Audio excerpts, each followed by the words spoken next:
Hey guys, Danny Johnson here, and I just made a video on my Cobra about some things I didn't know about it when I bought it, and I thought it'd be fun to make one about my '01 GT as well. And so if you're new to the channel, I used to own this car 10 years ago, had to give it up, and anyway, followed it around and was able to get it back through some strange series of events, including finding the car getting pretty much washed away in a flood, and the owner salvaged it out, and so it went down to the auction in Las Vegas. And anyway, luckily I was able to track the car and follow it and get a good friend to bid on it for me and get the car back. And so that's quite a story, and I'll put a link in the video description if you want to follow it. It has all the details over several videos, and then the car's restoration with new carpet and new fenders and doors and all kinds of stuff. But anyway, as far as this one goes, it's a 2001 Mustang GT in Oxford white, and something about it, it was one of the very first 2001s made, so the build date is actually December 2000, which means there's certain things about this car that Ford was changing in that year. In 2001, small things like the traction control button had been changed. It now says track off, but mine on the '01 GT had the wheel spin logo because it was an early model. They had to change that because people probably got confused. There were also differences within the engine, and so what we're going to go over are these pink fuel top injectors that my brother Justin SVT had pointed out to me, and some other things. So I was actually going to make a video on the Windsor versus Romeo engines and how they have different number of bolts for the cam covers or the valve covers. But just here, this chart will show you that the GTs had 19 pound per hour fuel injectors, and they switched that to 21 pound, which gave it the pink top in 2003 and 2004.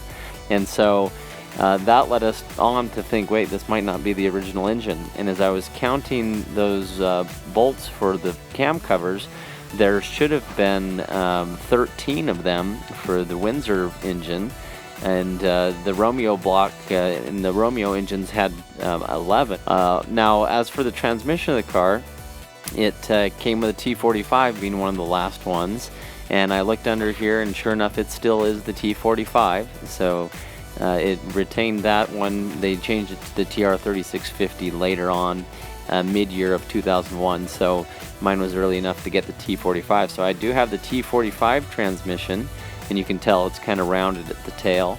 It looks a little different than the 3650. But anyway, so these small things we put together, we realized that this car has a different engine than it came with.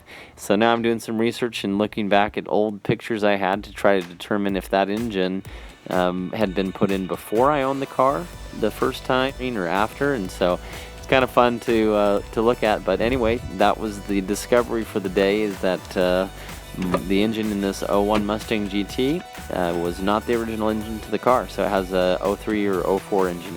So again, my brother had just put a new engine in his '97 GT, if you've seen his videos, and it was an '03 or '04 engine with the pink top injectors. And so I was excited. I ran over there, I took video of how many bolts it had going around the valve covers and everything, and I was going to compare it to mine, being pretty confident that my car would have had the Windsor block in it. So just a quick history. Basically, if you have a 2-valve Mustang, so single overhead cam, it's going to be from a Romeo assembly plant unless it's a 1999 or a 2000. For those 2 years, they did assemble it in the Windsor, Ontario plant, and so that's the difference that you hear of Windsor versus Romeo. And there's some differences with the Romeo engines having the bolt-on cam girdle journals compared to the Windsor one. You'll see the W stamped on the block for Windsor in 2 places, and the R for Romeo.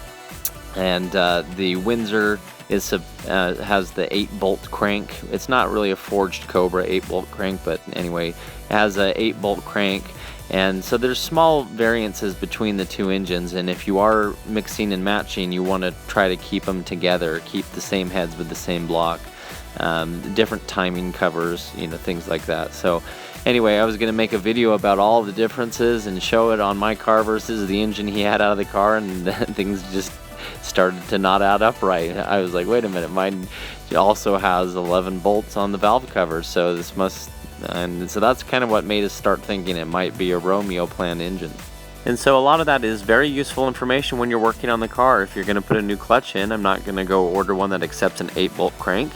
I need to get one for a 6-bolt. And you know, if I'm going to get valve cover gaskets, I need to get it for the Romeo engine with the 11 bolt holes instead of the 13. So anyway, it's important to know that kind of stuff, and it's kind of a headache to work on a car like that if you don't know and have to figure out the hard way. So anyway, it's fun to find out these things, and put in the comments if you've found anything that you've come across on your cars. It's always fun to hear stories like this, and stay tuned for more content. Thanks for watching.